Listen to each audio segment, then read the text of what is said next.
Shalom, selamat siang Bapak Ibu Jemaat yang dikasihi oleh Tuhan Yesus Kristus. Kembali kita bertemu di renungan silaman rohani siang hari ini.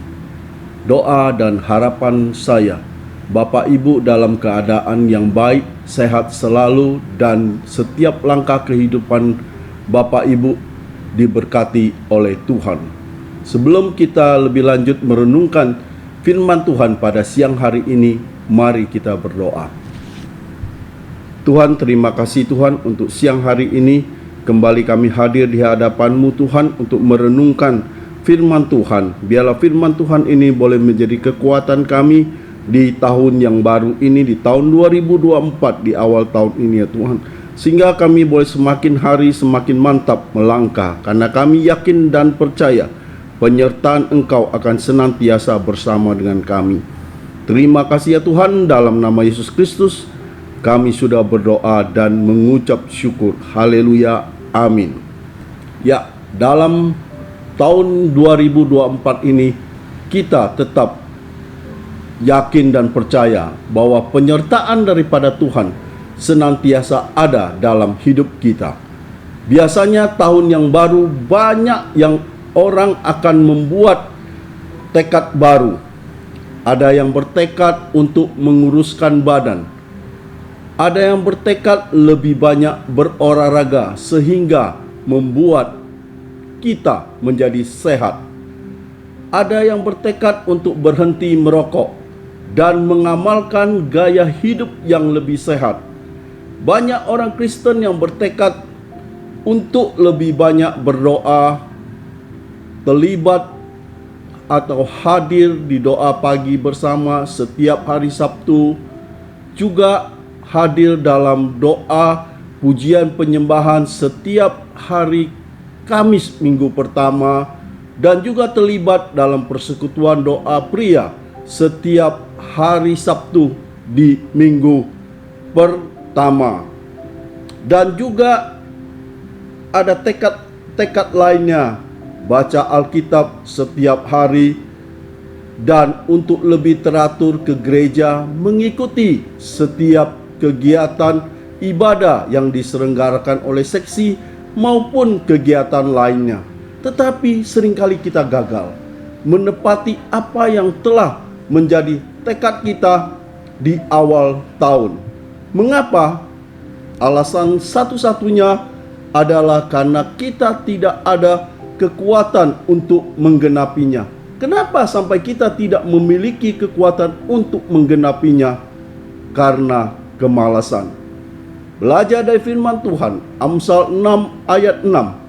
Hai pemalas, pergilah kepada semut, perhatikanlah kelakuannya, dan jadilah bijak. Setelah dijelaskan mengenai 3 sifat orang malas dalam renungan sebelumnya, berikut ini saya akan menyampaikan 3 sifat lainnya yang tercatat di dalam kitab Amsal mengenai kemalasan. Yang pertama atau yang keempat adalah mereka suka menunda. Alasannya, tidur sebentar lagi. Si pemalas menunda sampai detik terakhir dan selalu terlambat. Ia tidak pernah menyelesaikan apa yang dimulainya dan selalu mencari alasan untuk tidak meneruskan usahanya. Maka moto hidupnya adalah jangan kerjakan sekarang, kalau ada hari esok masih bisa kita kerjakan. Yang kelima adalah orang kenapa malas? Karena mereka cepat putus asa. Jika gagal, mereka tidak mau bangkit. Sering mencari kambing hitam, senang mencari kambing hitam, menyalahkan orang lain, atau situasi atau keadaan yang membuat mereka gagal, sehingga timbul satu perasaan putus asa dan sulit untuk bangkit kembali. Atau karena situasi mereka selalu menganggap ada singa di luar. Adalah kebiasaannya dalam mengerjakan sesuatu. Mereka kadangkala tidak pernah menyusun rencana secara rapi dan teratur. Kalaupun ada membuat rencana, pasti asal-asalan. Orang malas hanya hidup untuk saat ini. Terima nasib, bukan mengubah nasib, seolah-olah tiada ada hari esok. Mereka hanya berpikir cukup untuk hari ini. Yang keenam, mereka menjengkelkan orang lain, terutama orang yang sibuk dan rajin, orang yang mempunyai target dan visi. Tidak sabar menghadapi orang malas. Amsal 10 ayat 26 berbunyi, seperti cuka bagi gigi dan asap bagi mata, demikianlah si pemalas bagi orang yang menyuruhnya. Bagi orang lain lebih baik si pemalas tidak hadir, karena alih-alih menolong, ia malah merepotkan. Akibat kemalasan yang disebabkan berkali-kali di dalam kitab Amsal ini berarti mengandung satu hal yang penting. Kenapa kitab Amsal berulang-ulang kali disebutkan akibat kemalasan? Karena itu adalah sesuatu yang penting. Yang paling sering diulang adalah kemiskinan. Memang tidak semua kemiskinan terjadi karena sifat malas, tetapi kemiskinan dalam arti lebih luas adalah kemiskinan bukan saja bicara soal miskin jasmani atau tidak mempunyai harta benda.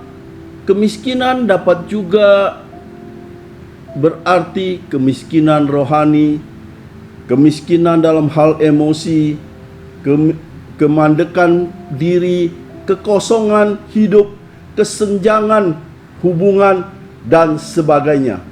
Jarang ada orang yang mengaku dirinya malas. Umumnya setiap orang punya kesibukan sendiri-sendiri. Namun disadari atau tidak, banyak di antara kita punya ciri-ciri orang malas. Misalnya, kita cari alasan pembenaran diri. Kalau kurang berhasil, kurang rajin, kurang disiplin, kurang taat, jika diajak ikut kegiatan yang bermanfaat bagi kita, seringkali kita berdalih tidak punya waktu. Padahal alasan sebenarnya adalah tidak ada gairah untuk bertumbuh. Itu malas juga, bukan? Keengganan bertumbuh dan berubah adalah ciri kemalasan. Mari koreksi diri kita. Biarlah kita hidup jangan malas. Tetap semangat, tetap rajin dalam mengiringi Tuhan. Dan kita pasti yakin dengan kerajinan Tuhan menyertai setiap langkah kita. Apapun tekad yang kita buat, apapun yang akan kita lakukan di tahun 2024, Tuhan membuat berhasil. Kenapa? Karena kita akan membuang sifat kemalasan kita. Karena kita akan belajar apa artinya kerajinan, dan Tuhan akan melihat kita sudah berusaha, kita sudah berdoa, dan Tuhan pasti akan membuka jalan bagi kita untuk setiap yang kita lakukan. Amin. Tuhan memberkati. Mari kita berdoa. Tuhan, terima kasih Tuhan untuk firman Tuhan pada siang hari ini yang kembali mengingatkan kepada kita supaya kami tidak menjadi malas, tetapi kami tetap rajin walaupun tahun 2024 ini masih penuh misteri dan masih panjang waktu yang harus kami lalui. Tapi kami yakin dan percaya penyertaan Engkau bersama dengan kami. Firman Tuhan yang senantiasa menguatkan kami akan memampukan kami melewatinya. Terima kasih ya Tuhan. Dalam nama Yesus Kristus kami sudah berdoa dan mengucap syukur. Haleluya. Amin.